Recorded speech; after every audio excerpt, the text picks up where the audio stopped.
Hi hello friends, kitchen queen ह्या मराठी चॅनलमध्ये मी प्रतिभा तुमच्या सर्वांचं मनापासून स्वागत करते। सर्वप्रथम सर्वांना श्री स्वामी समर्थ।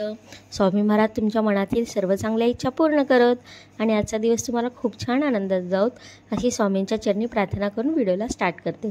चला तर मस्त आपण शिमला मिरचीची सुक्की भाजी मी ज्या पद्धतीने बनवते ना ती पद्धत तुमच्यासोबत शेअर करते आहे। अगदी सोप्या पद्धतीने बनवते, चवीला एकदम टेस्टी आणि भारी लागते। इथे मी लोखंडी कढई घेतलेली आहे। कढई छान तापली की त्याच्यामध्ये अगदी 3 ते 4 चमचे तेल टाकलेले। तेल छान तापलं की त्याच्यामध्ये मी उभा कट केलेला कांदा टाकलेला आहे। तो कांदा तेलामध्ये छान असा परतून घेणार आहोत आपण। चॅनलवर नवीन असाल आणि पहिल्यांदाच व्हिडिओ पाहत असाल तर किचन क्वीन ह्या मराठी चॅनलला प्लीज नक्की सबस्क्राईब करा आणि शेजारच्या बेल आयकॉनवरही नक्की क्लिक करा।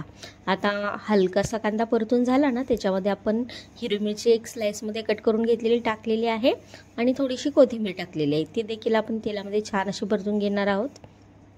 एकदा या पद्धतीने तुम्ही नक्की रेसिपी ट्राय करा। खूप टेस्टी आणि अप्रतिम अशी शिमला मिरचीची सुकी भाजी बनून तयार होते।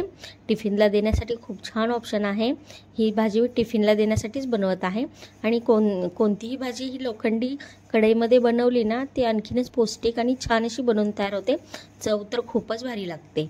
नंतर यामध्ये मी एक टोमॅटो कट करून टाकलेला आहे आणि टोमॅटो लवकर शिजण्यासाठी मीठ टाकलेलं आहे आणि छान असं मिक्स करून घेतलेलं आहे। छान असं मिक्स करून झालं ना त्याच्यामध्ये साधारण एक 2 ते 3 शिमला मिरच्या होत्या माझ्याकडे, त्या मी कट करून घेतलेल्या आहेत। त्या देखील उभ्याच कट करून घेतलेल्या आहेत स्लाइसमध्ये। त्या शिमला मिरची ह्याच्यामध्ये मी टाकलेल्या आहेत आणि छान असं मिक्स घेत आहे। पाहू शकता इतकी टेस्टी आणि अप्रतिम अशी भाजी बनून तयार झाली होती। तुम्हाला काय सांगू, खूपच भारी टेस्ट झाली होती याची। छान असं मिक्स करून घेतलेलं आहे। आता यामध्ये आपण घरगुती काळं तिखट टाकणार आहोत। इथे साधारण 1 चमचा टाकत आहे मी। तिखट तुम्ही तुमच्या आवडीनुसार कमी जास्त करू शकता आणि छान असं मिक्स करून घेऊयात। अगदी चमचाभरच ॲड केलेलं आहे आणि छान असं मिक्स करून घेत आहे। अगदी कमी साहित्यात होते आणि कमी वेळामध्ये होते। सकाळच्या गडबडीमध्ये अगदी 5 ते 7 मिनिटामध्ये ही भाजी बनवून तयार होते। फार वेळ देखील लागत नाही, पण चवीला तर खूपच भारी लागते। ते छान असं मिक्स करून घेतलेलं आहे आणि ही भाजी करताना आपण बिलकुल पाण्याचा वापर केलेला नाही आहे, फक्त तेलामध्ये ही भाजी बनवलेली आहे। इथे झाकण ठेवूयात आणि अगदी 2 ते 3 मिनिट छान अशी वाफ काढून घेऊयात आपण। इथे 2 ते 3 मिनिटं छान अशी वाफ काढून घेतलेली आहे। परत ह्याला छान असं मिक्स करून घेणार आहोत। आता यामध्ये आपण शेंगदाण्याचं कूट ॲड करूयात। शेंगदाण्याचं कूट तुम्हाला आवडत असेल तर तुम्ही ॲड करा, नसेल आवडत तर तुम्ही स्किप करू शकता। इथे माझ्या घरी आवडतं म्हणून मी शेंगदाण्याचं कूट ॲड करत आहे।